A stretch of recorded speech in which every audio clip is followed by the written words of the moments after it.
Bonjour à tous, j'espère que vous allez bien et que vous passez un beau moment avec votre famille. Dans cette vidéo, je vais vous parler de House of the Dragon, qui est donc une série qui se passe bien avant Game of Thrones. Voilà. Alors, dans un premier temps, je vais vous raconter l'histoire, après je vais vous critiquer la saison 1 et après je mettrai une note. Mais avant, j'aimerais vous demander de liker la vidéo si vous avez aimé, de la disliker si vous n'avez pas aimé, à vous abonner à ma chaîne car c'est beaucoup ma chaîne.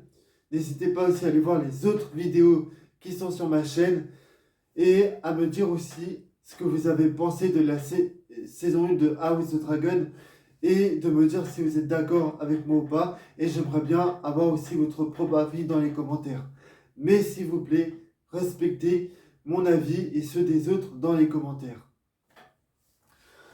Donc, et n'hésitez pas aussi à me suivre sur les réseaux sociaux, Instagram, Twitter, etc.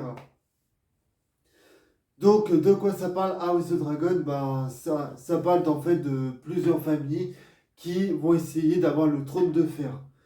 Voilà de quoi ça parle la série.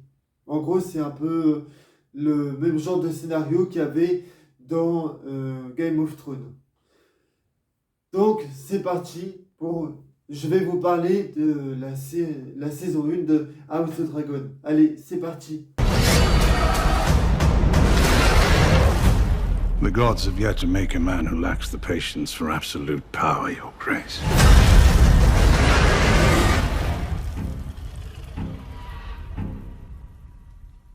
Alors, déjà, moi, j'aimerais vous dire que tous les personnages de la série ont des motivations qui sont intéressantes. Par exemple, Daemon, qui est donc l'oncle de Rhaenyra, lui, en fait, il se met en couple avec sa nièce parce qu'il est amoureux d'elle, mais aussi pour avoir du pouvoir. Et Rhaenyra, elle aimerait juste une chose, c'est que ses enfants, c'est que ses enfants un de ses enfants soit sur le trône de fer. Rhaenyra, comment s'appelle déjà la copine de Rhaenyra, j'ai oublié son nom. En fait, la copine de Rhaenyra s'appelle Alicent. Et Alicent, elle a un peu les mêmes motivations que Rhaenyra, c'est-à-dire que elle aimerait que un de ses enfants soit sur le trône de fer. Mais en fait, Rhaenyra et Alicent sont vraiment des personnages qui sont bien écrits. C'est-à-dire que, en fait, c'est-à-dire que Alicent, elle aimerait, elle a de l'affection pour Rhaenyra parce que elle était copine avec elle quand elle était petite. Et c'est pour ça qu'elle veut pas lui faire du mal. Alors que son père, Alicent, lui, il en a rien à foutre qu'il lui arrive quoi que ce soit à Rhaenyra. Et Rhaenyra, elle aime beaucoup Alicent et elle les tient à elle parce que, voilà, elle a grandi avec elle et tout. Dans les 3 premiers épisodes, dans les 2 premiers, pardon, on voit qu'elles sont petites, voilà, on les voit. On voit qu'elles ont 8 ans ou 9 ans. Enfin, en gros, dans les 2 premiers épisodes, ce sont des enfants. Dans les épisodes 3, 4 et 5, ce sont plus des adolescentes. Et dans les épisodes 7, 8, 9 et 10, on voit que Rhaenyra et Alicent sont des adultes. Et on va les voir grandir, on va les voir évoluer ensemble. Mais en fait, ce qui est bien avec Alicent, c'est que elle écoute les conseils de son père pour qu'elle ait un peu plus de pouvoir. Mais son père, parfois, il lui conseille de faire de lui faire du mal à Rhaenyra. Mais elle ne le veut pas parce que c'était sa copine d'avant. Voilà. Et ce qui est vraiment bien dans cette saison 1, c'est qu'il y a beaucoup de péripéties, de rebondissements et tout. Et Rhaenys, elle, par contre, c'est vrai que c'est un personnage qui va subir énormément de choses. Elle va perdre son fils, son mari va tomber malade, et à un moment donné, elle va se faire prisonnière de l'endroit de l'endroit où vivait Rhaenyra quand elle était petite. Et moi, ce que j'aime bien avec le personnage de Daemon, qui est donc l'oncle de Rhaenyra, mais qui est aussi son copain, c'est que dans les 2 premiers épisodes, enfin non, même dans la série, enfin dans la saison 1, il arrive à, euh, à bien jouer son double jeu. C'est-à-dire que dans les 2 premiers épisodes, quand il est devant son frère, bah, il arrive à montrer qu'il est de son côté, mais quand il n'est pas devant son frère, bah, il montre l'inverse. C'est-à-dire qu'il montre bien qu'il est contre lui. Euh, et le personnage de Rhaenyra, enfin, Rhaenyra et son père sont vraiment des personnages qui sont,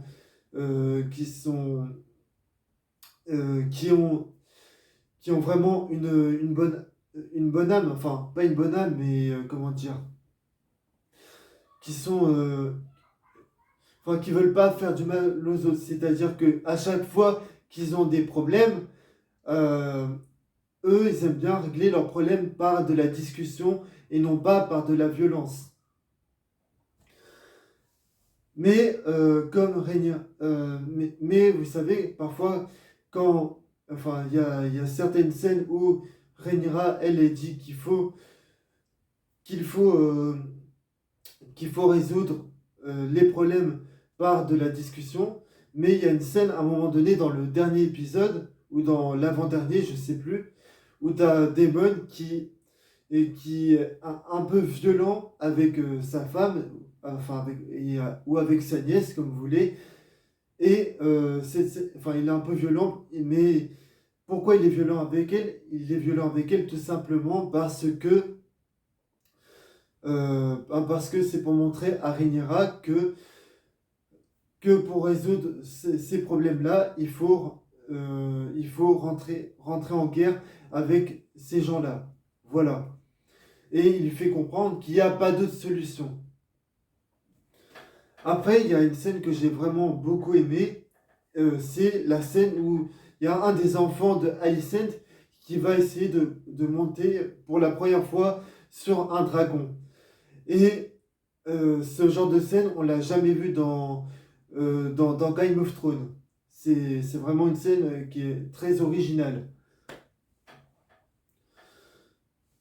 Et aussi, cette scène a beaucoup d'idées de mise en scène.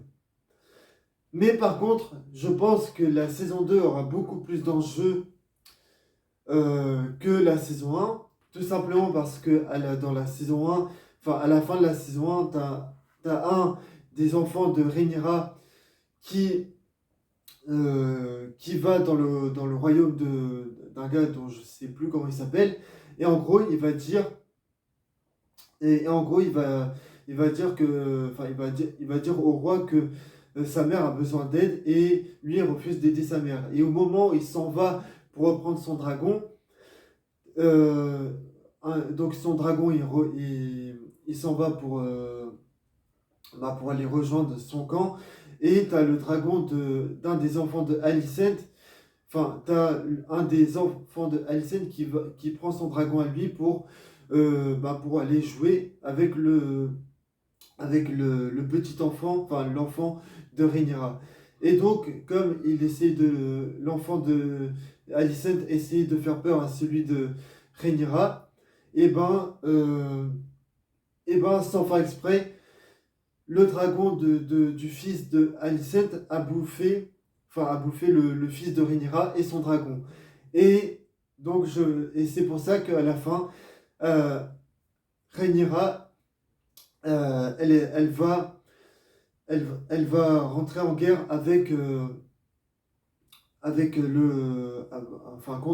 envers les autres qui ont trahi son camp. Voilà. Et c'est pour ça qu'on la voit qu'elle est très en colère à cause de ça. Et donc, je pense que ça va rajouter un peu plus d'enjeux à la saison 2.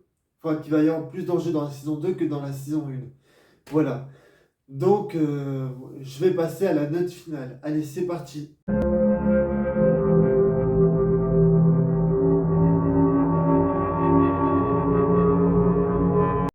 Donc, voilà la note que je vais mettre à la saison 1 de Game of Thrones. Et ben, je mettrai donc une note, et ça sera la note, donc 17 sur 20. Voilà, ça sera la fin de cette vidéo. J'espère qu'elle vous a plu. N'hésitez pas à vous abonner à ma chaîne car ça aide beaucoup ma chaîne, à me suivre sur tous les réseaux sociaux. Enfin, je vous mettrai mon Instagram et mon Twitter dans le lien de la description. Je mettrai aussi, enfin, rien, je sais plus ce que je voulais dire. Mais n'hésitez pas à me dire en commentaire si vous êtes d'accord avec moi ou pas, à respecter mon avis, à respecter ceux des autres aussi, et à me dire ce que... euh, donc voilà, je pense que j'ai plus rien à dire. Moi je vous dis à plus, enfin à la prochaine pour de prochaines vidéos. Allez, salut à tous!